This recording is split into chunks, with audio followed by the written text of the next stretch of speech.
work very diligently and perform magnificently both on the surface, under the sea, as well as in the air, over the ocean.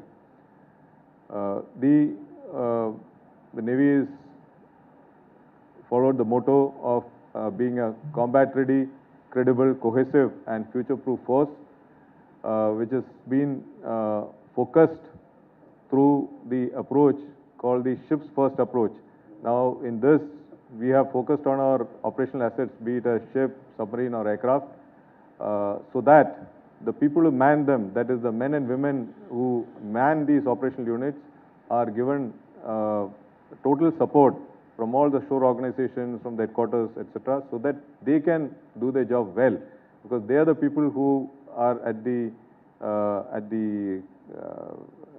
field, at the cutting edge of the service, and therefore they need to be supported. And this singular aim has been focused in all our efforts, so that when required to go in harm's way, they are fully prepared to do so. While the past year has been operationally busy and very satisfying in many ways, it has also been transformational in a number of aspects. I'll just highlight a few aspects while the rest of it will get covered in the subsequent presentation. The most notable aspect of this transformation, I would say, was the commissioning of Vikrant. You'll remember this on the 2nd of September, the Vikrant, the first indigenous aircraft carrier, was commissioned at Kochi by our Honorable Prime Minister. So this has been a landmark event, and this signifies the persistent efforts of generations of naval leadership, or designers, or planners, the shipyard workers, industry, and a whole lot of other, supporting agencies and personnel. And I would say that this commissioning of Vikrant is a landmark event for the nation as well as the Navy, and it's indeed a torchbearer of Atmanirbharta. There are very few countries who have the capability to make an aircraft carrier, and we now form one of that elite or select band. It inspires confidence in self-confidence amongst us, and I would say it is a shining symbol of our indigenous capability. It has contributed to enhancing the stature of the nation in the world, and we have been getting congratulatory messages from many of the countries as well as the navies, and I am sure Vikrant will proudly fly the Tiranga across the wide reaches of the Indo-Pacific in the years to come. While the commissioning of Vikrant had happened, another important event took place on the same day, at the same dais, which was the unveiling of the new naval ensign. Now, this was in line with the government policy of doing away or shedding the vestiges of colonial symbols and practices. So we have unveiled the new naval ensign.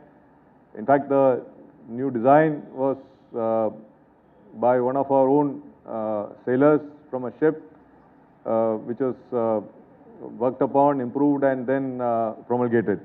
So this decision to change the ensign was brought in a very swift and decisive manner without any delay, and it reflects the agility and the responsiveness of the Indian Navy as an organization. While talking of this, of the Tiranga, I also want to bring home this point that on the 15th of August this year, we had 7 ships hoisting the Tiranga at ports in 6 continents, which is no mean feat. And this aspect actually reflects the reach, flexibility and sustainability of the naval assets over the areas of interest. Talking of Atmanirbharta, there has been great focus to deploy our capital in a judicious manner, so that we develop the capabilities that is essential for us. We have fostered R&D in niche technology through the indigenous effort. Now, towards this, we conducted the Swavilamban seminar, which happened on 18th of July, which was inaugurated by the Honorable Prime Minister, and we had requested him to put out 75 challenges. The response, I must say, has been stupendous. We got more than 1,000 suo motu proposals as well from the industry, from startups, from new tech companies and so on, out of which nearly 166 of them are getting approved for being taken forward. So very hopeful that this seminar will result in the induction of some cutting edge technology in various aspects in the next year or so. So the aim is to have made in India, made by India and made for India security solutions, so that the Navy can strengthen the move towards Atmanirbharta. As regards the optimization of the budget, we are driving self-reliance and development of indigenous technology. This year, our Navy's share of the budget was 17.8%, which we feel is quite adequate. And more importantly, in expending this budget, we've been able to manage it quite well, in the sense that the revenue to capital ratio has been maintained at about 32% revenue to 68% capital, which is quite good by any standards. So how does it help us? It helps us in ensuring that we have adequate funding for our capital projects. This gives us tremendous amount of flexibility in looking at new cases and taking forward new capability development plans. Another transformational aspect that I want to highlight here is the Agnipath scheme. Now, this Agnipath scheme has taken shape. It has been implemented, and we are looking at the complete transformation of the manpower, especially in the ranks. The first batch of Agniveers have already reported. About 3,000 Agniveers have joined, out of which about 341 are women. Now, this is a landmark event for us, because this is the first time that the Navy is inducting women sailors. We have been inducting women officers for about last, I would say, 16, 17 years. But this is the first time that we are inducting women sailors. So this is a landmark event for us. And similarly, I would say to complement the presence of women officers on board, now we will have these women sailors. And at the same time, come the next year, we are looking at women officers being inducted across all branches, not just the 7 or 8 branches that we have. They are restricted to as of today, but next year onwards it will be open for all branches will be open for women officers as well. So the Navy, in short, has been constantly trying to make changes, challenging the status quo, and always querying old practices to see how we can be more agile and change with the requirements of the time. The Honorable President is traditionally hosted for Navy Day at the Navy House here in Delhi, but this time, in consonance with the government directives, we have shifted out the main Navy Day celebrations to Vizag. The Honorable President has kindly consented to be the chief guest. So we are having an operational demonstration there, and all the other events connected to the reception, everything will be held at Vizag. We hope many of you will be able to participate in it at Vizag. So this is again a reflection of the Navy's ability to adapt and our commitment to adopting change. So in short, a lot has happened in the last 1 year. I only briefly touched upon a few of those aspects. Details will be covered in the presentation shortly. And once the presentation is over, I will provide my views on a few more of the issues, and that will be followed by a question and answer session. Thank you. Thank you, sir. Now I'll request Commodore Shantanu Jha, Commodore Strategy, Concepts and Transformation, to give you a brief overview on the Indian Navy's activities in the last 1 year. Thank you. Good afternoon, ladies and gentlemen of the press. Over the next 18 minutes, I will present a broad overview of the Indian Navy's major activities over the past year and some of the key areas that will remain our priority in our efforts to remain a combat-ready, credible, cohesive, and future-proof force in the coming year. In terms of combat readiness, during the last campaign season, we conducted various successful weapon firings of missiles and torpedoes encompassing multiple systems. Commissioning of India's first indigenous aircraft carrier, Vikrant, has been a substantial capability addition. This historic occasion was also marked by a momentous change as we adopted a new naval ensign. Additionally, commissioning of a new squadron of long-range maritime patrol aircraft, the P-8I, and 2 squadrons of the Advanced Light Helicopter, or ALH, as well as induction of the MH-60R helicopters, have been notable capability enhancers. Further, with the launch of Surat, Udaygiri, Dunagiri, Taragiri, Nistar, Nipun, Nirdeshak, Ikshak, the impending commissioning of Mormugao this month, and substantial progress in trials of Wagir and Wagshir, our force levels are poised for a significant fillip. Our mission-based deployment enhanced Indian Navy's presence across the region, where our ships clocked over 8,000 days at sea this year. Similarly, our submarines were deployed extensively for over 650 days, and our aircraft collectively flew more than 10,000 hours. Credibility. Ladies and gentlemen, to give you an insight into our maritime neighborhood, the Indo-Pacific region, 62% of the world's GDP, 65% of the world's population, 50% of the global trade, and 7 of the top 10 export destinations are here. As far as security is concerned, 9 of the top 10 militaries of the world and 7 of the world's top 10 defense spenders reside in this region, which incidentally is also home to around 100 active conflicts, the most in the world. Therefore, to meet the existing threats and emerging challenges of the maritime domain, the Indian Navy needs to remain a credible maritime power in the region. Towards this, last year, we pursued credibility through enhanced reach, sustenance, deployments, and forward posturing, all of which enabled us to be the first responder, not just for contingencies in our country, but also for our friends and partners in the region.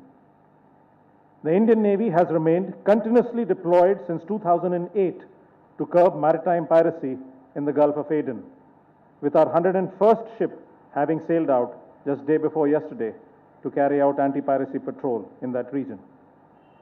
At the same time, to ensure security of Indian trade through the Strait of Hormuz, 36 naval ships have been deployed off the strait under the aegis of Ops Sankalp and have escorted 453 Indian flag merchant vessels and 361 lakh tons of cargo since June 2019.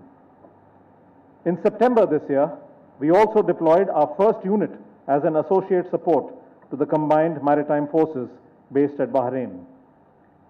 In continuation of the successful Mission Sagar series to provide hope and succor, 8 of our ships delivered over 3,800 tons of aid to 15 friendly nations, traversing over 40,000 miles while clocking 215 ship days.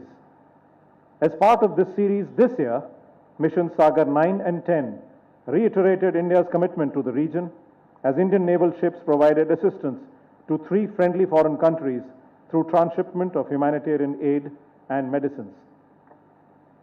We also provided technical and humanitarian aid to Sri Lanka, Madagascar, Mozambique, Comoros, Maldives, and Seychelles through a multitude of deployments and activities. The Indian Navy undertook medical evacuations at sea for sailors needing urgent medical help from the German and Iranian navies and the Seychelles Coast Guard, reaffirming the deep trust existing between the Indian Navy and its friends and partners.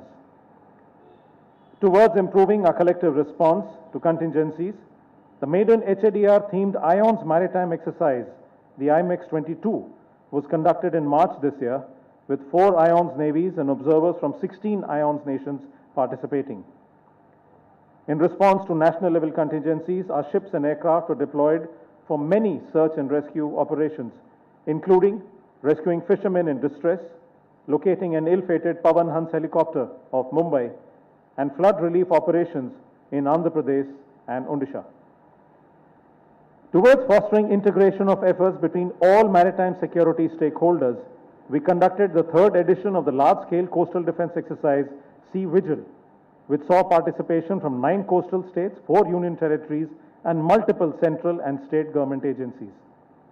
This synergy was also demonstrated during 9 successful anti-narcotic operations, which resulted in the Indian Navy intercepting drugs worth nearly 8,000 crore rupees this year. As a cohesive force, we have been proactive in all spheres. Organizationally, the Navy inducts men and women from across the nation, which is a testimony to Ek Bharat, Shresth Bharat. Over the last 5 years, we have inducted 28,558 sailors from nearly all states and union territories of India. This cohesiveness is also evident as the Navy and the armed forces are implementing the transformational Agnipath scheme, which not only brings down the average age of our services, but also enhances our combat readiness and operational effectiveness. The first batch of Agniveers have joined our premier sailors training base, INS Chilka, commencing 21st November this year.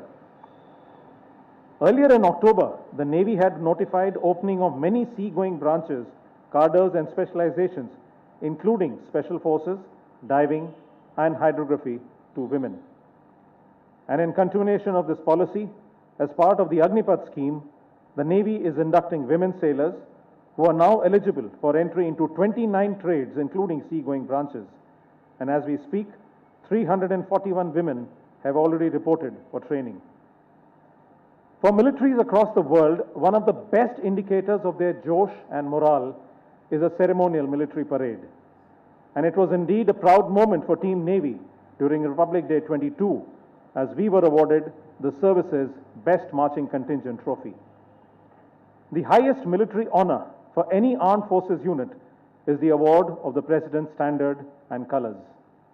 This year, the award to 22nd Missile Vessel Squadron and INS Valsura aptly demonstrated this recognition and highlighted our efforts of being a cohesive force.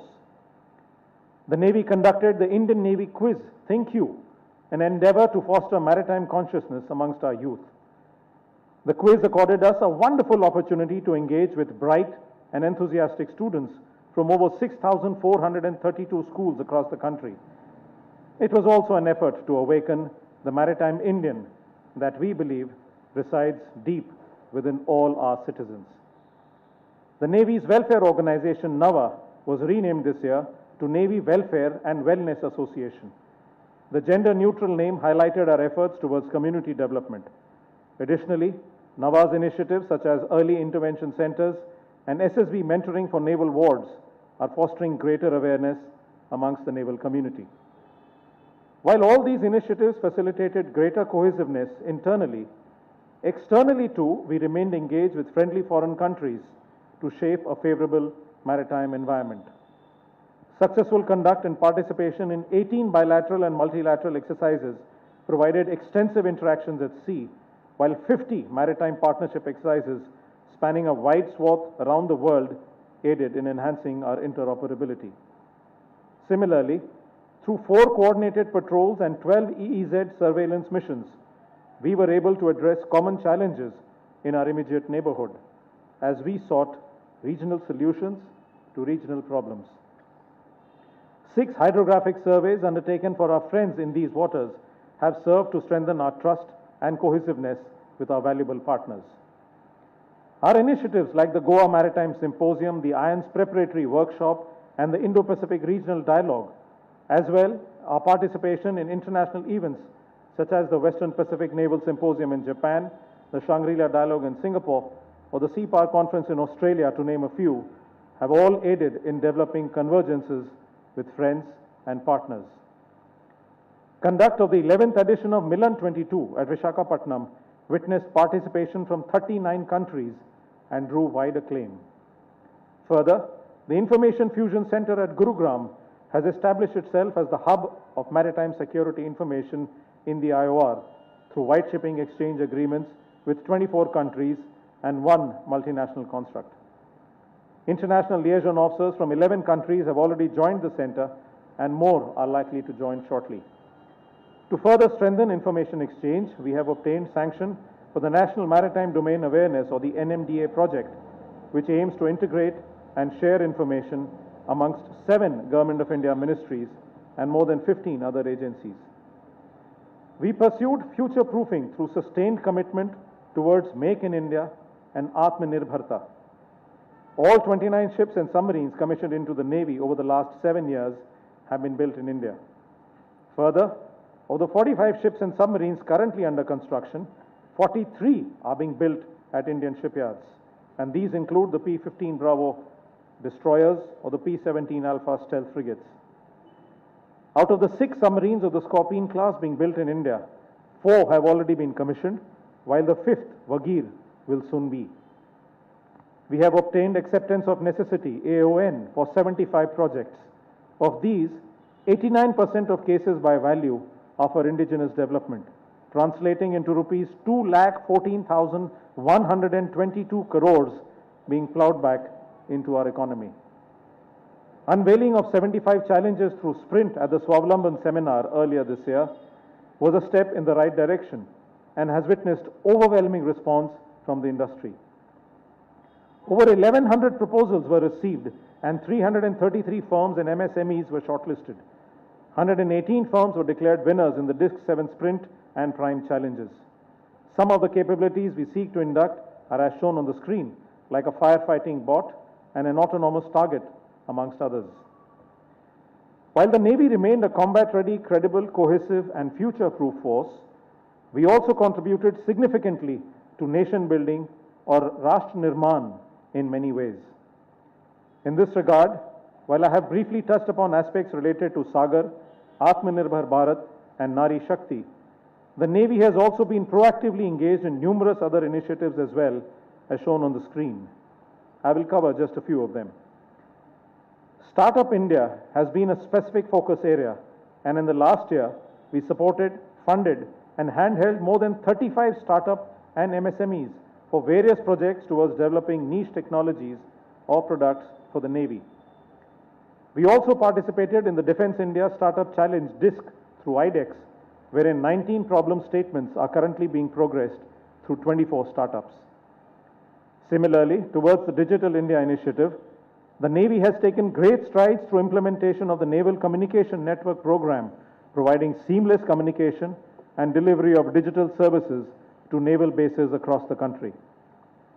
We made significant progress in implementation of the Government e-Market, or the GEM initiative. In the financial year 21-22, we not only achieved the annual target of rupees 532 crores, but exceeded it by almost twice that much.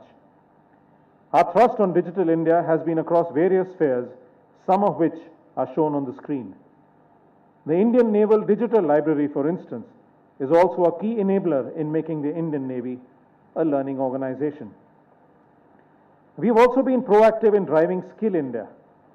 The Navy has concluded MOUs with numerous leading companies, some of which are shown on the screen, to harness the resident potential amongst retiring veterans.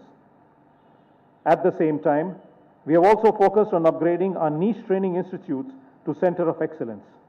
Recently, INS Shivaji at Lonavala was accorded recognition as a Center of Excellence in the field of marine engineering by the Government of India's Ministry of Skill Development and Entrepreneurship, a first of its kind achievement for any military organization.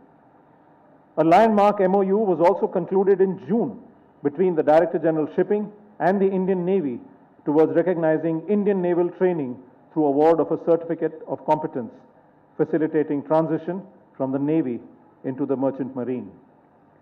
Apart from these distinct contributions, the Navy is deeply committed to Swachh Bharat Abhiyan as well. Guided by the Honorable Prime Minister's assurance at the One Ocean Summit 22 for clearing plastic waste from the seas, the Indian Navy in the past year committed over 200 ship days and has separate action plans for cleanup at sea and in harbour, wherein cumulatively we have cleared over 10,000 kgs of plastic waste. To reduce our carbon footprint, we have set ourselves an ambitious target of planting 75 lakh trees across various naval stations. Apart from this, we are also actively pursuing solar energy for our bases and are replacing 1.35 lakh conventional lights with LEDs. The past year has also been observed as the Azadi Ka Amrit Mahotsav. Review of the Indian Navy's fleets by our Supreme Commander, the Honorable President, was an apt commemoration of 75 years of the Navy's service to the nation. In this Mahotsav, we also deployed 7 of our ships to proudly hoist the Tiranga across 6 continents on 15th August this year, serving as valuable signaling to underscore our credibility in the region and across the world. A vignette of various other activities related to Azadi Ka Amrit Mahotsav are now shown on the screen.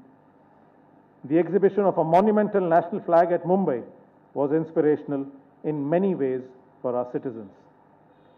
A few other initiatives included a digital symposium of the Indian Navy and 75 years of nation building, performances by the Naval Band, an all-women mountaineering expedition, etc. The culmination of the grueling 1500 kilometers marathon, which we witnessed a short while ago, involved 5 athletes running a marathon every day for 35 days continuously, while almost 20,000 others, which included students, veterans, and local enthusiasts, joining in on different days.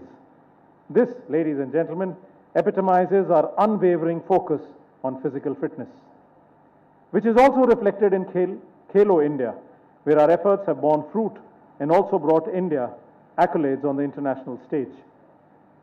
During the 22nd Commonwealth Games, our sportsmen won 2 gold, 1 silver, and 1 bronze medal.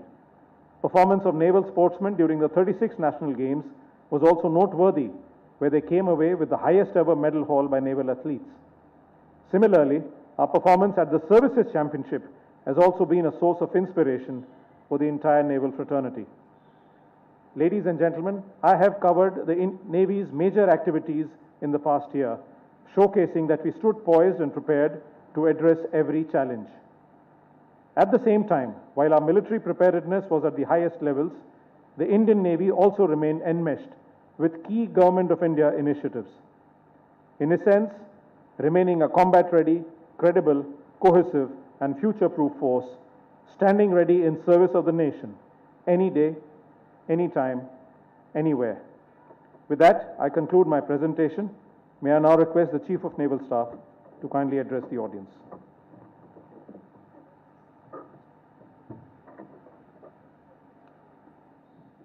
You just heard the presenter cover the aspects that the Navy is worked upon over the last 1 year. I'll now just highlight the broad waypoints for the future, what we're looking at in the year ahead, as well as a few more years to come. First and foremost, maintaining a credible deterrence is the task of any armed force, especially the Navy. And to achieve that, we need to be ready to go in harm's way at really short notice. So the Navy is committed to protect, preserve, and promote India's national interests in the maritime domain. And to achieve this, we have the vision of being a combat-ready, credible, cohesive, and future-proof force. And this is the motto that we inspire our personnel to keep in mind at all times in whatever activity they engage in. The recent global events, they amply underscore that we cannot remain dependent on others for our own security requirements. The events in the Russia-Ukraine war have demonstrated this aspect. So therefore, the government has given us very clear guidelines on Atmanirbhar Bharat, and towards that, one of the commitments that the Navy has made to the top leadership is that we will become a Atmanirbhar Navy by 2047, and all our efforts are being focused in this direction. The rapid pace of advancements in technology, there is need for us to not only catch up with the developments, but also to go ahead of the curve, and towards that we have to adopt a pole vaulting approach, and this is being pursued with great passion, and we are trying to adopt niche and disruptive technologies. You just saw the sprint challenge, which is called supporting, it's an anagram, and when you expand it, it is supporting pole vaulting in R&D through IDEX, NIO and TDAC, which are the sub organizations that have been created to support the indigenization initiatives and our progress towards Atmanirbharta. So we hope to seamlessly meld the various aspects of innovation, indigenization and self-reliance into getting the requisite technology as well as the capability that the Navy wants to be a future-proof force. In terms of physical resources, we are well aware that it is not possible to get all the resources that you require to all the imaginable challenges that you can face, and being an aspirational nation, we know that the budget has to be balanced against the requirements of development, against the requirements of social commitments, against the requirements of other infrastructure requirements and so on. So our focus in the Navy is to ensure that every rupee that is given to us is utilized to the health to ensure that it translates into capability development and combat readiness. So both aspects, that is budget and combat readiness, also are increasingly being looked at jointly, and that brings me to the aspects of jointmanship. As a Navy, we are convinced that the way forward is through jointness, and the Navy is fully committed to jointmanship, jointness and integration, and in a cohesive manner looking at how to optimize resources. The late General Bipin Rawat had laid the foundations for increased synergy between the three services, and the present CDS, General Anil Chauhan, has also provided renewed impetus towards the same. We are working upon ensuring that we achieve greater jointness, cohesion and subsequent integration in the way we plan and the way we operate. A lot of work is happening in the aspect of developing the theatre commands. The discussions are underway. The Navy is also instituted a trophy each at the Sailors Training Establishment and Chilka for the best women Agniveer in the name of late General Rawat, and similarly a trophy has been instituted in the name of General Rawat at the Naval War College as well. So we just want to highlight that this is one of the aspects of jointness that we wanted to inculcate, the spirit of jointness amongst our men as well as the officers. As far as the inspiring initiatives are concerned, we have taken to heart the punch print by the Honorable Prime Minister, and we are working on it to ensure that we live up to all five of them, particularly the one on Gulami ki Mansikta se Mukti. In this regard, we are reviewing all our rules, regulations, processes, SOPs, our traditions, etc., to ensure that we wean away completely from the colonial vestiges and ancient practices which have got no relevance in today's context. There is also increasing recognition of the importance of and the vast potential which is resident in the oceans around us, particularly the blue economy. Currently, we are harnessing it at about 4% of the GDP, and there is definitely room for improving it and harnessing much more from the oceans. Similarly, our dependence on the trade and energy lines and the scope for enhanced maritime connectivity as well. So there is greater emphasis and acknowledgement of the criticality of maritime security. If you remember, the Honorable Prime Minister had chaired a meeting on maritime security when India was at the chair of the UN Security Council recently. And as India grows, the maritime interests and the investments will also expand proportionately. So this will automatically translate into expansion of the tasking of the Navy, and our responsibilities as well as the operational footprint will need to increase in a commensurate manner to ensure that we meet the requirements of the nation of protecting, preserving and promoting the national interest in the maritime domain. So our endeavor, therefore, in the region is to be a preferred security partner and also to be the first responder in case of any crisis, which is facilitated by our mission-based deployments. And therefore, the Navy will continue to be guided by Saga, the doctrine of Saga by our Honorable Prime Minister, which is security and growth for all in the region. And as our Honorable EM had said, India does not intend to grow separately. We intend to grow together with all the other countries in the region. And therefore, building bonds of friendship and operational cohesion with like-minded nations across the Indo-Pacific is something we are focused on, and in every operational endeavor and interaction that we undertake, we are very clear that we need to interact and build trust and cooperation as well as coordination with the like-minded countries in the region. So these are some of the lines of effort that the Navy is committed to follow so that we will remain a combat-ready, credible, cohesive and future-proof force.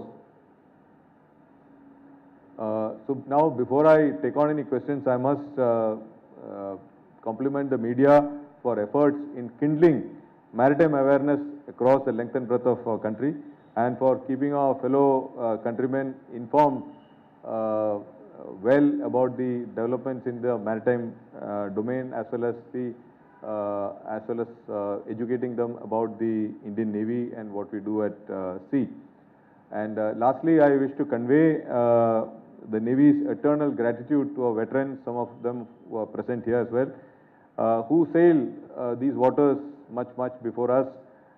They stood firm at the helm of the Navy, and whose efforts are seen today in an eminently capable, powerful, reliable and maritime force which serves the nation with pride and strength.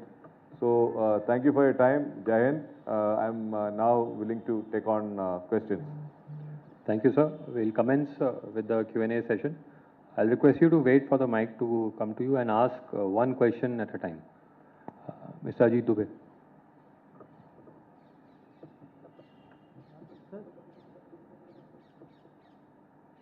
Sir, this is Ajit Dubey from ANI, sir. Sir, wanted to ask you, these 341 women cadets have been selected as Agniveers. They are undergoing training. What will they train for, sir? Would they be once they are inducted, would they be performing the same duties as the sailors? Would they be like going on ships? And secondly, sir, In recent past, we have seen there was a Chinese So I'll research. request you to restrict to Sir, one question. Yes, I'll just. Sir, there was a Chinese research vessel in Sri Lanka, sir, and it was stationed there around the time the Vikrant was getting inducted. Then again, one more Chinese research vessel has entered the Indian Ocean region, and it's expected to be close to Indian waters. So we'll soon. take on that question in the next round. I'll request you to stick to one question. Thank you, sir.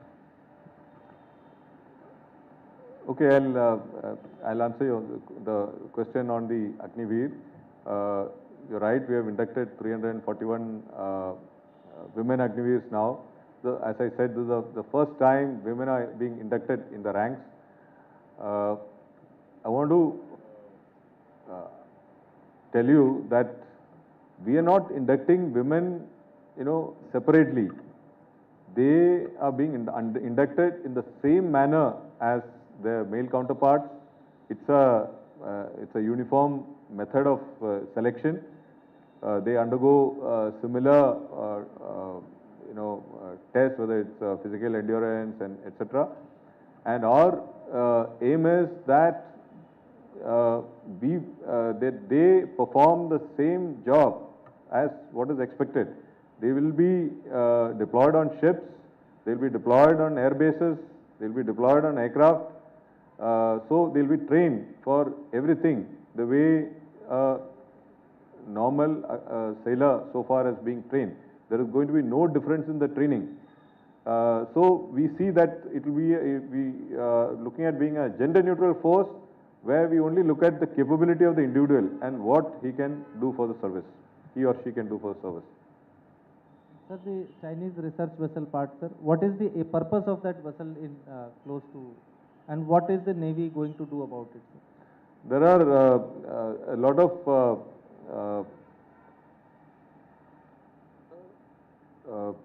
Chinese ships which operate in the Indian Ocean region. We have a presence of about anything between 4 to 6 PLA Navy ships. Then we have some research vessels which operate. There are a large number of Chinese fishing vessels as also which operate in the Indian Ocean region. So we, as the resident maritime power in the Indian Ocean region, we keep a close watch on all the developments. There are also a large number of other extra-regional forces which are present here.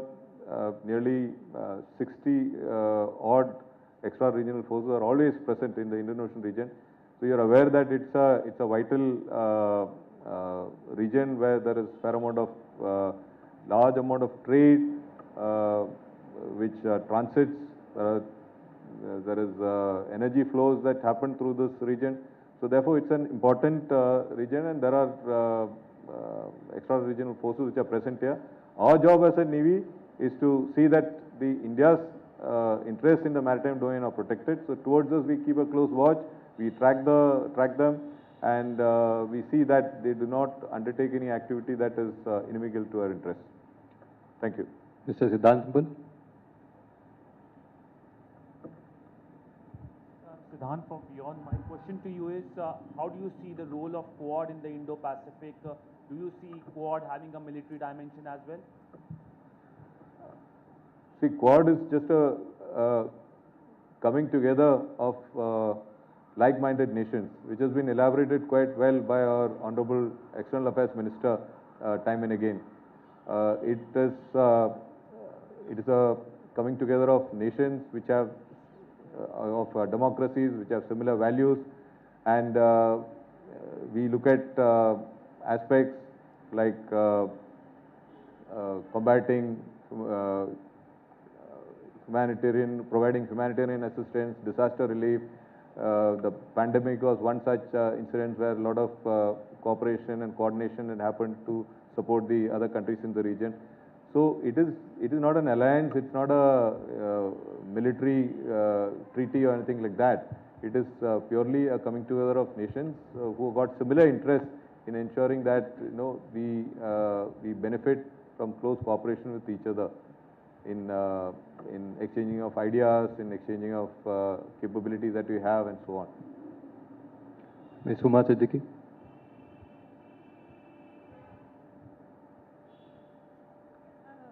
afternoon, sir. My question is, I just want to know. Ma'am, you'll have to switch on the mic. Yeah. What is the status of the drones, Predator drones that we were wanting to buy from General Atomics? Has it? The news says that it has been shelved or it has been put on hold because of Atmanirbhar initiative. Any update on that, please? No, the case for 30 hail UAVs is under process. It is reached a stage where we are just discussing whether the numbers need to be rationalized or whether we need to stick to the same numbers, etc. So it is under process. It has not been closed. The case is on, and the Navy has had the experience of leasing 2 of these UAVs, hail UAVs, over the last year and a half. We found great value from it. It provides much reach in terms of surveillance. It has assisted us in maintaining good surveillance over the Indian Ocean region. So therefore, we have gained experience from the operations of this hail, and we are confident that when we induct this, it will provide great value addition to all the 3 services. Mr. Chandrasekhar.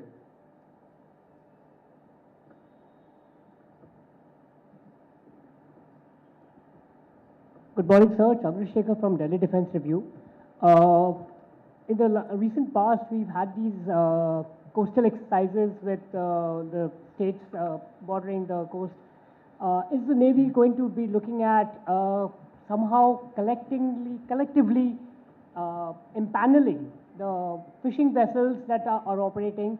And what are the terms of, how is the Navy looking at dissuading the Chinese in the Indian Ocean? The Chinese fishing vessels, sir. See, as I said, there is a presence of Chinese fishing vessels in the Indian Ocean. It's not just in the Indian Ocean. Chinese fishing vessels are there all over the world. So our job is to keep track as to where they are operating, and whether they are intruding into our EEZ and so on. So when we have a robust surveillance mechanism, the surveillance mechanism is through the AIS, through our ships which do patrol, through aircraft, and also by monitoring through space-based sensors and so on. So we are aware as to where they are operating. We keep a track of it, and we see that they do not intrude into our EZ and sort of do illegal activities within our maritime zones of India. Ms. Kavita Joshi. Good afternoon sir, मैं कविता जोशी हूँ। Okay. मैं कविता जोशी हूँ, Haribhoomi newspaper से। Sir, मेरा सवाल आपसे, जो भारतीय नौसेना के 8 पूर्व अधिकारी हैं जिन्हें कतर ने कस्टडी में लिया हुआ है, पकड़ा हुआ है, और इनको पकड़े हुए अभी 90 दिन हो चुके हैं, 3 महीने हो चुके हैं। तो अभी इसको लेकर के ना तो उन्होंने कोई चार्जेस फाइल किए हैं, बस उनको अरेस्ट किया हुआ है। तो सर, इसको लेकर क्या नेवी ने भी उनको छुड़ाने के लिए कोई आपने भी एफर्ट किया है? क्योंकि वो आप ही की फैमिली का पार्ट हैं, और उनके जो फैमिली के मेंबर्स हैं, क्या उन्होंने नेवी से कांटेक्ट किया है उनको रिलीज़ करवाने के लिए? आप कोई मैसेज देना चाहेंगे नेवल फैमिलीज़ को, क्योंकि बहुत परेशान हैं लोग और काफ़ी टाइम से ये कोशिश कर रहे हैं कि उनको छोड़ा जाए, लेकिन अभी तक कतर ने कोई कार्रवाई नहीं की है। देखिए, अब एक बार नेवी ज्वाइन करेंगे तो उसके बाद आप नेवी का फैमिली के मेंबर बन जाते हैं, और जब आप नेवी छोड़ के जाते हैं फिर भी आप नेवी का एक हिस्सा बन के आप रहेंगे। इस केस में हमको पता चला था, जैसे ये इंसिडेंट हुआ तब हमको इन्फॉर्मेशन मिला था, और लगातार हमारी कोशिश रही है कि इसको सॉल्व करने के लिए तो हमारे देश के जितने इन्वॉल्व एजेंसीज और जितने हाईएस्ट लीडरशिप लेवल्स पे ये प्रॉब्लम को रेज किया हुआ है और लगातार कोशिश चल रही है और हमें ये उम्मीद है कि इसका सोल्यूशन निकल जाएगा। Mr. Vishal Thapar.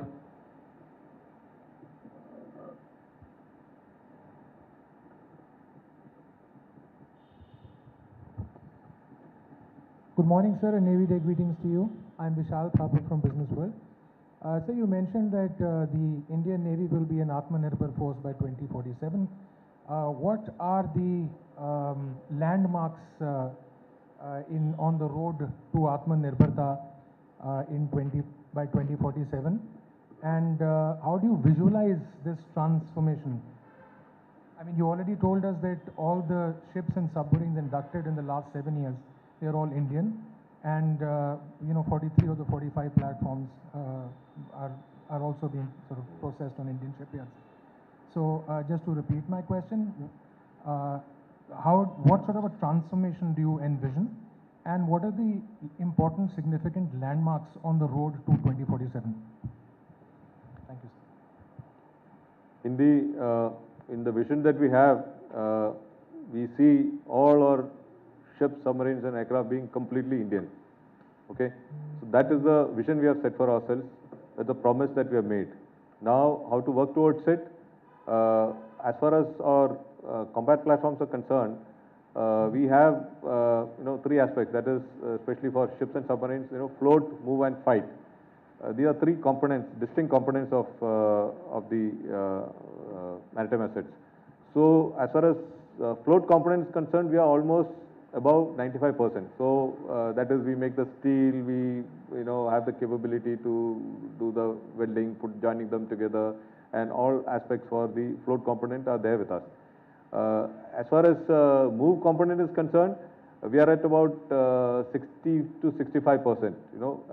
So essentially, what is required is the prime movers or the engines need to be made. Whether it's gas turbines, whether it is steam turbines, whether it's a diesel engine. So this is the one aspect that needs to be addressed to achieve nearly 100% in the move component. We already started making propellers and shafting, etc. in India. The third aspect is about the fight component. The fight component, we are today, as of now, at about 50%. And a lot of effort is on already to ensure that we have all the armament, the ammunition, the missiles, the missile systems, the radars, etc. being developed indigenously, and we are hopeful that we will achieve success in that as well.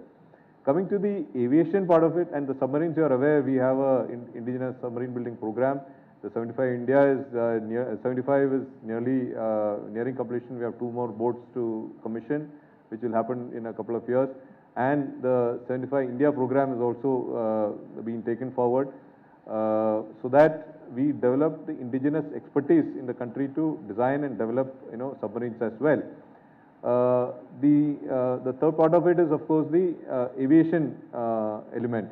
Now, as far as aviation is concerned, we are looking at we've had the LCA Navy project, and from that project we have gained substantially about aspects related to operations from the deck. That is, the tail hook challenges, the strengthening requirements for undercarriage, fly-by-wire requirements, sensors, and so on. So some of the key aspects have already been gained from that. Now this is helping us in developing the next generation fighters to operate from the deck, which is something called the twin engine deck-based fighter, which is going to be developed along with ADA. We are preparing the draft cabinet note for that, and we are sure that we are confident that by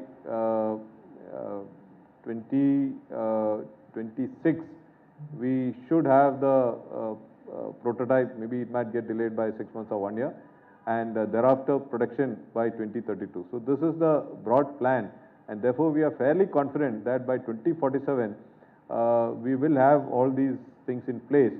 The other aspect is of the human transformation. You know, the Agniveer scheme will be is just started. It will be in full swing by then, and we will be more tech savvy Navy with the personnel of less than 26 years contributing to nearly 48% of the Navy's strength. So we'll be a youthful, agile and transformed force as well. So this is what we envision, and this is where we are, we are working to reach. Mr. Mukesh Kaushik.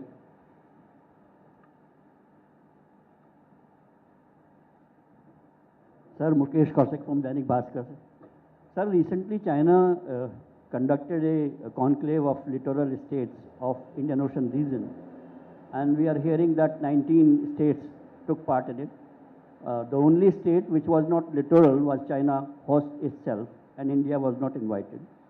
So do you think that China was having any geographical, moral or valid right to hold such a conclave of littoral states of Indian Ocean region? Or was it yet another attempt to appropriate Indian Ocean region, which China has been doing in the past? We were aware of this this aspect that you mentioned. It was actually a virtual conference which they held. Now you can have a virtual conference of any number of people sitting anywhere. So it was just a virtual conference. It was related largely to trade and export-import aspects. So I don't see too much of a security dimension in this. Mr. Rahul Singh.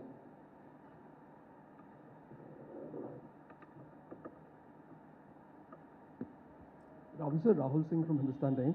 So if you could give us an update on IAC-2, you said Vikrant was a watershed event for the Navy. What is happening on IAC-2? And a related question on what is happening on the deck-based interim arrangement for buying deck-based fighters for Vikrant.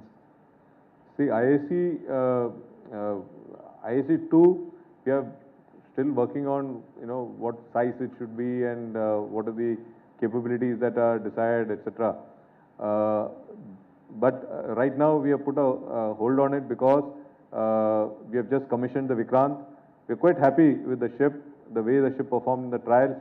So we are also contemplating of whether a lot of expertise has been gained in building this IAC-1 in Cochin shipyard.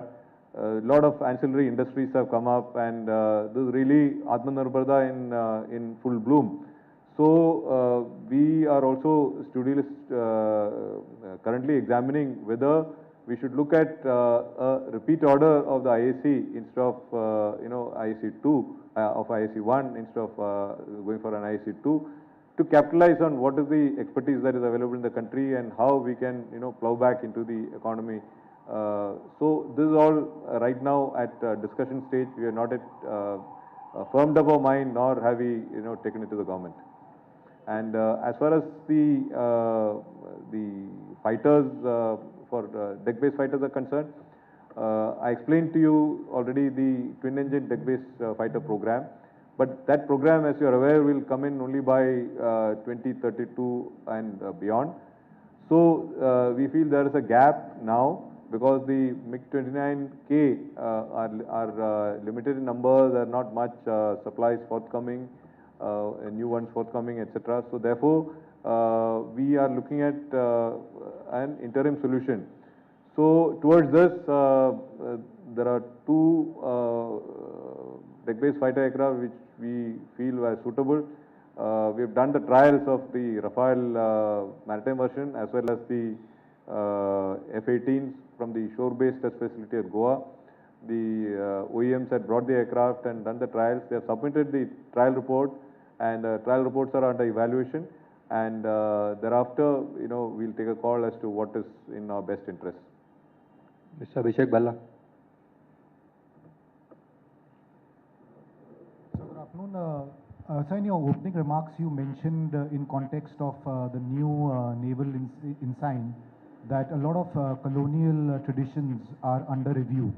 So can you elaborate what are these practices that you're looking to change, and what has prompted the Navy to bring these changes? What has prompted the Navy? In fact, I'm wondering why we took such a long time to change the ensign. But the direction from the top leadership are very clear. You would have heard the Prime Minister talk of the Panch Pran on 15th of August this year. So we strongly support the view that we have to get away from this Gulami ki Mansikta. Therefore, we are working towards it. And as we examined, we found that many of our rules, regulations, they are all archaic. Many of it has been, devised, around the time of our independence, and many of it have not got reviewed or even for its relevance today. There are so many such practices, so many such terms which are being used. So in the Navy, we have something called the CNS Discussion Forum, where the rank and file can communicate in this forum and project their ideas, their views. If they feel that something has lost its relevance, it can be put on this forum. So we had asked for some suggestions, and we have received a large number of proposals with regard to changing the nomenclature, stopping some practices, and so on. So therefore, all this is being examined, and we want to execute all this in a time-bound manner. Ms. Poonam Pandey. Sir मैं पूनम पांडे हूँ Navbharat times से। अभी exercise C vigil पूरी हुई है।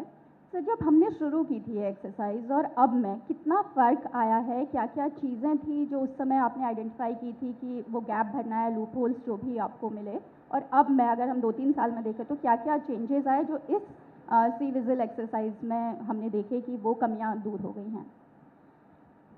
देखिए, C vigil exercise जो है ये कोस्टल सिक्योरिटी के लिए होता है, और ये नेशनल लेवल पे है एक्सरसाइज। और ये अभी जो हमने किया है वो 3rd वर्जन है। 2019 में स्टार्ट किया था, उसके बाद 2021 में हुआ, और 2022 we have done the 3rd exercise. इसमें इसकी जो महत्वपूर्ण चीज़ ये है कि ये जो 9 कोस्टल स्टेट्स और 4 यूनियन टेरिटरी जो है, उनके जो मैरिटाइम फोर्सेस और जितने एजेंसीज हैं, जैसे navy, coast guard, fisheries, customs, सभी एक साथ मिलके एक एक्सरसाइज में पार्टिसिपेट करते हैं। तो मैरिटाइम डोमेन में सबसे बड़ी प्रॉब्लम में है कि हम लोग साइलोस में काम करते हैं, मतलब सभी अपना अपना काम करते हैं, उसमें ज़्यादा कोऑर्डिनेशन और इंटरेक्शन में थोड़ा प्रॉब्लम है। सो जैसे हम ये एक्सरसाइज करते हैं, हम ये रिजॉल्व करते हैं कि जितना डिफ़िकल्टीज है उसको धीरे धीरे उसको सॉल्व करें। Other challenges of domain awareness, क्योंकि इतने सारे फिशिंग बोट्स हैं, इतने सारे मर्चेंट शिप्स हैं, और कोई अपना डिटेल्स ट्रांसमिट करता है इस पे, कोई नहीं ट्रांसमिट करता है। So if you see the progress that has happened, एक तो हमने वो जो आईमैक और इंटरनेशनल फ्यूजन सेंटर जो है वो सेटअप किया हुआ है। हर स्टेट में जॉइंट ऑपरेशन सेंटर और इंफॉर्मेशन सेंटर वगैरह सेटअप किया हुआ है, which is manned by the fisheries, by Coast Guard, by Navy, by Customs, all the state police and so on. So each exercise when we do, we gain 2-3 things. एक तो we find out कि हमारा जो coastal security system है वो कितना effective है, और दूसरा as to what improvements we can do. तो जैसे हमारा ये कोस्टल रेडार चेंज है, उसमें we found out there are some gaps. So the phase 2 of the coastal radar chain has now been sanctioned and is being worked upon. And now the government has approved the NMDA, National Maritime Domain Awareness Project. So which will now have all the agencies plugging into it, be it customs, be it fisheries, be it Ministry of Earth Sciences. So all the inputs from all these ministries as well as from all the other agencies which are involved, all of them will give the data which will get centrally collated into actionable information for the forces which are required to take action. So there is a constant learning value, and whenever we do these exercises, improvements come out. The latest exercise, the debrief is yet to happen, but it will get collated, and based upon the findings, we will take the next step forward. Mr. Shailesh.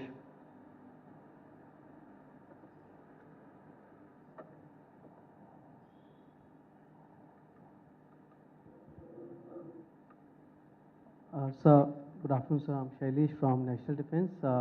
Recently, China has launched its autonomous drone mothership, Zhuhai Yun. What kind of challenges it may have thrown to Indian Navy, and does Indian Navy require change in naval doctrine to be in place so that it can cope up with the future warfare? Because recently we have also seen that the Iranian Navy had captured the US sail drone, which is autonomous vessel.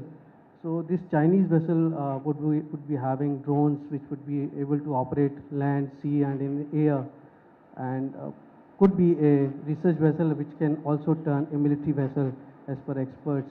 So I want to understand your perspective on this, sir. The Navy has unveiled a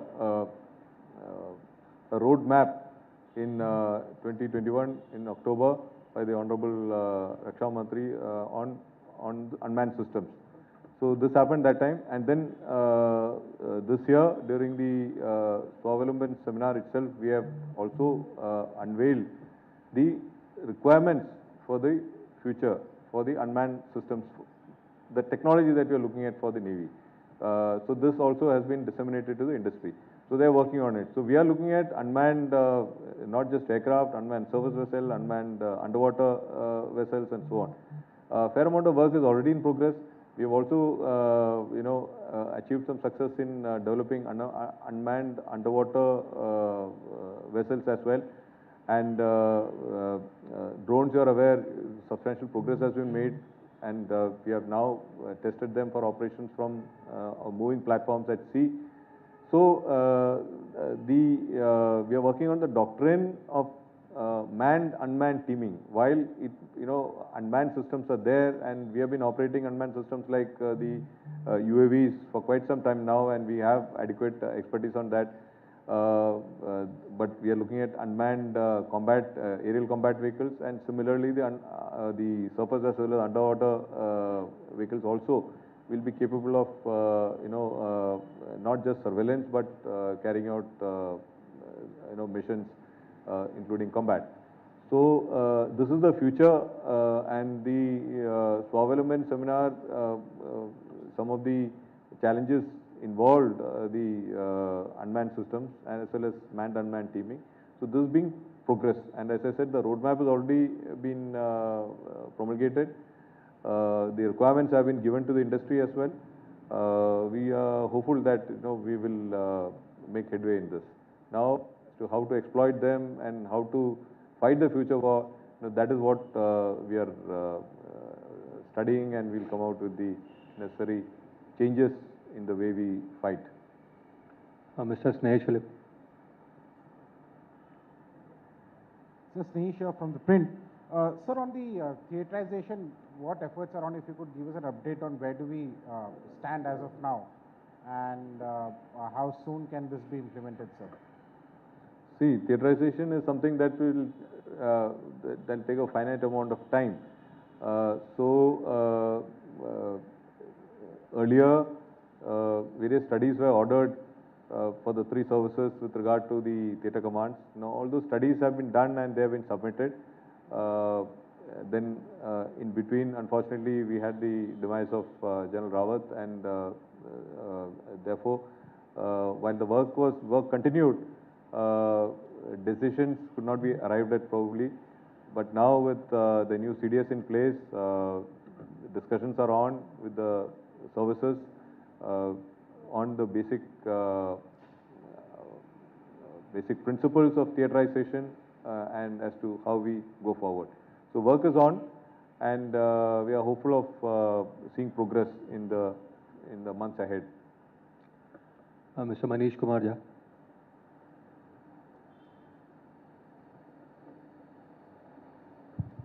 Sir, this is Manish Kumar Jha from Financial Express. My question regarding the capability gaps, sir.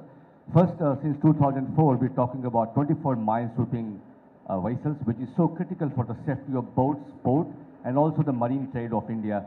Where we stand now in terms of those acquisition, and also this RFI issued, are we going ahead in that direction, or are we talking about Atmanirbhar Bharat in this minesweeping acquisition process, which is so critical? And second, where we are now as far as P-75I is concerned for having new submarine and air independent propulsion system. Could you highlight these two aspects, sir? Thank you. See, as far as minesweeping is concerned, we had worked on the QR some time back. So now there has been a rethink. Instead of just going for pure minesweeping vessels, we are looking at the new concept that is being followed worldwide, using drones, using autonomous vehicles, and so on.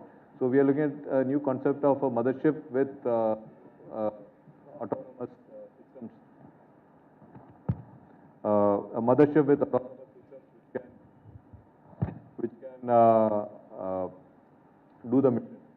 So there's been a change in thinking, and that's what we are working on as of now. And as far as the P-75 India is concerned, you'd be aware that it's a complex type of a process. The strategic partnership model. It's a new way of doing business, where we want to develop indigenous capability, we want to develop capability in our private industry, and so on. So there are a lot of challenges, and the nuances are being worked out. So there has been a little bit of delay, and because the Indian IACs or the Indian applicant companies, as well as the OEMs who are joining up with them, their apprehensions have to be addressed, and it's a new area for the people involved in procurement, as well as the people who are participating, that is the Indian applicant companies as well as OEM. So there are challenges. So these challenges are getting addressed. They had a number of queries. So those queries were duly processed, and their concerns were addressed. And we are hopeful now it will go forward in a few months. Mr. Sudhir Ranjan. Sir, Sudhir Ranjan from the Bloomberg. I wanted to ask you, sir, given the Russia's war in Ukraine, what kind, if any, shortages of spares you are facing, and what kind of measures, therefore, you will have to take or have taken to address these? See, today, not just the war in Ukraine, but anywhere there is a conflict, the supply chain will get disrupted. This is a fact, because the entire world is interconnected in many ways. So there have been challenges, but we are fortunate that this push for Atmanirbharta has been taken as a policy directive from the government, and we are now working to make sure that we don't land up with any strategic vulnerability in the Navy. We are finding solutions for most of it, and as of now, we do not have any major challenges. So we'll have the last question now, Mr. Neeraj Rajput. Sir Neeraj Rajput ABP news से। Sir मेरा सवाल ये है कि हम लोग लगातार बात कर रहे हैं इंडियन ओशन रीजन की, चाइना का जिस तरह से इन्फ्लुएंस लगातार बढ़ रहा है इस रीजन में, और अभी जो हाल ही में पेंटागन की रिपोर्ट आई है जिसमें कहा गया कि जिबूती में जो बेस है चाइना का, वहाँ पर नेवल एक्टिविटीज़ भी बहुत बढ़ गई हैं। तो सर हम लोग किस तरह से इंडियन नेवी जो है काउंटर करने की कोशिश करेगी चाइना के इस बढ़ते इन्फ्लुएंस को? क्या हम भी इस तरह की किसी फ्रेंडली फॉरेन कंट्री में अपना बेस देख रहे हैं या देख सकते हैं, उसके ज़रिए हम लोग काउंटर कर सकते हैं? देखिए ये जो इशू बोल रहे हैं वो सिर्फ नेवी का इशू नहीं है, ये इसका जो रिस्पॉन्स है वो होल ऑफ नेशन या whole of government type of response होता है। तो इसके बारे में हमारे जितने कंसर्न मिनिस्ट्रीज हैं वो सब एक्शन ले रहे हैं। नेवी की तरफ से हम जितने पॉलिसीज है गवर्नमेंट के वो हम सपोर्ट करते हैं। तो इसके लिए जैसे मैं बोला था, हमारे जो पॉलिसी है SAGAR, security and growth for all the region, उसको हम एकदम पूरी तरह इम्प्लीमेंट करने के लिए नेवी का कोशिश कंटिन्यूस रही है। इसके बारे में जितने हमारे इंडियन ओशन कंट्रीज हैं उनके साथ कंटिन्यूस इंटरेक्शन है। हम कैसे इंटरेक्ट करते हैं, हम एक तो उनके साथ स्टाफ टॉक्स या नेवी टू नेवी इंटरेक्शन होता है। दूसरी चीज़ उनको हम सपोर्ट करते हैं कैपेबिलिटी डेवलपमेंट में, फिर उनका कैपेसिटी भी बढ़ाते हैं, मतलब कोई इंफ्रास्ट्रक्चर या जहाज या हेलीकॉप्टर वगैरह हम गिफ्ट करते हैं या लीज करते हैं, उनको ट्रेनिंग देते हैं कैसे ऑपरेट करने के लिए। फिर उनका जो मैरिटाइम डोमेन अवेयरनेस के लिए उनको रडार चाहिए या कोई अदर नेटवर्क वगैरह चाहिए, वो भी हम फैसिलिटेट करते हैं। फिर उनका जो पर्सनल है उनका ट्रेनिंग के लिए हम उसको भी उनको ट्रेनिंग स्लॉट्स देते हैं हमारे ट्रेनिंग एस्टैब्लिशमेंट में। तो उनके जो अफसर और जवान जो है वो यहाँ आके ट्रेन करके वापस जाते हैं। तो कई तरह से हमारा इंटरेक्शन कंटिन्यूस रहता है। पिछले करीब 15 साल में करीब 15,000 personnel have been trained from our neighborhood। तो इससे क्या है काफ़ी हमारा इंटरेक्शन बढ़ जाता है और अंडरस्टैंडिंग बढ़ जाता है, और इससे एक ट्रस्ट बन जाता है बिटवीन द कंट्रीज। सो ये नेवी का कोशिश रहती है। और बाकी जो हमारे मिनिस्ट्री ऑफ एक्सटर्नल अफेयर्स वगैरह उनका भी काम होता है इसमें, और action is being taken in this. Thank you, sir. So I'll request you can join us for lunch. There are quite a few questions. Please.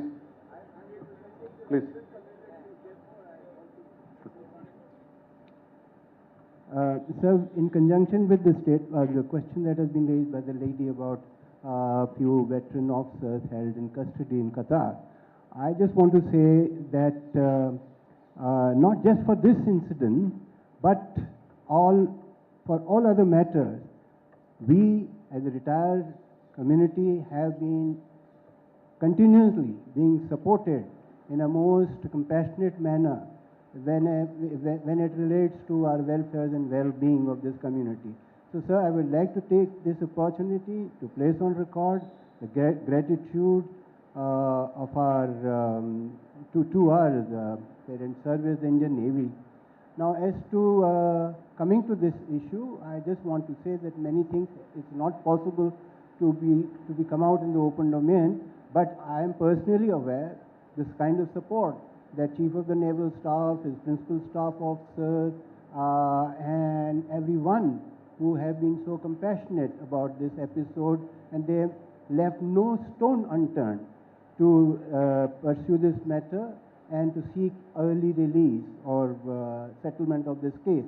And I would like to share here that our Chief of the Naval Staff has approached every possible level at the Government of India, and the latest information available is that India has been granted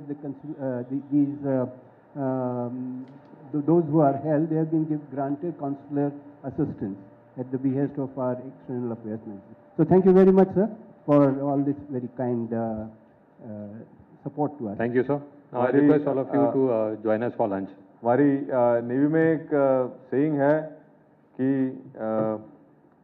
serving navy is transit navy, मतलब you keep moving, and veteran navy is permanent navy. So big hand to the veterans.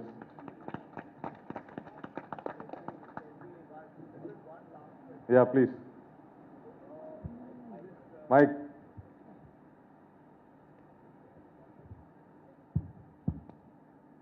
Atmanirbharta is becoming almost a slogan, and we find that there seems to be a tacit assumption that unless you become 100% self-sufficient, you're in some way short of your goals. Now, no military in the world is ever 100% self-sufficient. We all know that, sir. So rather than say that we had in float, move and fight and so on, you give the things each year, is there a target that we have for each of these three aspects of shipbuilding? Or are we always going to be short because at the end of it, no country is ever 100% in shipbuilding?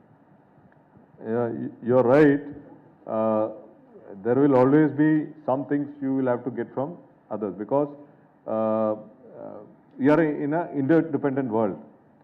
So there will be some aspects or some parts maybe you will, or some equipment maybe you will have to depend upon from someone who makes it better or someone who makes it cheaper.